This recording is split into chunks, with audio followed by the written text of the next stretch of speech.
বান্দা নিজের দুনিয়া এবং আখিরাতের স্বার্থে দোয়া করবে, কিন্তু সেটা আল্লাহ তাআলা ইবাদত হিসেবে গণ্য করে নেবে। আল্লাহ তাআলা বড় মেহেরবানি। আমি আমার দুনিয়ার সুখ শান্তি, আখিরাতের সুখ শান্তি এগুলির জন্য দোয়া করব, এগুলি তো সব আমারই জন্য। কিন্তু তারপরও আল্লাহ তাআলা, আল্লাহ নবী বলেন যে আল্লাহ তাআলা আমার এই দোয়াগুলো আমার জন্য ইবাদত হিসেবে গণ্য করে নেবেন। ইবাদত করলে যখন সওয়াব হতো, দোয়ায় মশগুল থাকলে এরকম সওয়াব হয়। দোয়া অত্যন্ত পাওয়া, এত পাওয়া আর অন্য কিছুর নয়। একটা প্রবাদ বাক্য আছে, হাজার দাওয়া এক দোয়া। হাজার প্রকারের ঔষধ এবং চিকিৎসাও যেখানে অকার্যকর, নিষ্ফল, সেখানে এক দোয়ায় কার্যকর ফলাফল এনে দিতে পারে। দোয়া এত পাওয়ার।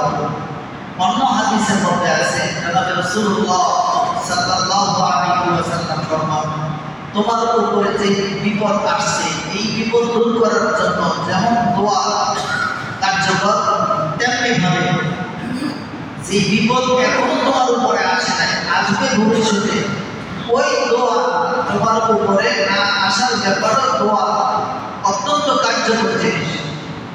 বিপদ আসলে পরে বিপদ থেকে বাঁচার জন্য আল্লাহর কাছে দোয়া করলে বিপদ আল্লাহ তাআলা দূর করবে, এটা আমরা জানি।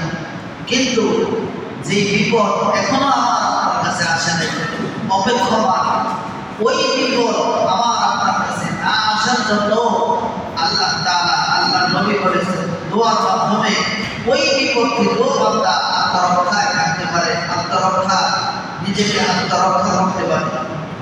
দোয়া পাওয়া, দোয়ার শক্তি এত বিশাল। এই জন্য যখনই আমাদের সুযোগ হয় আমরা দোয়ায় মশগুল থাকি। নিজের ঐচ্ছিক দোয়া কত আছে, যখন যা প্রয়োজন আল্লাহর কাছে বলা। গত জুমার দিনে বলা হয়েছিল, ছোট থেকে ছোট বিষয়েও আল্লাহ তাআলার কাছে বলা, বড় থেকে বড় বিষয়েও আল্লাহ তাআলার কাছে বলা।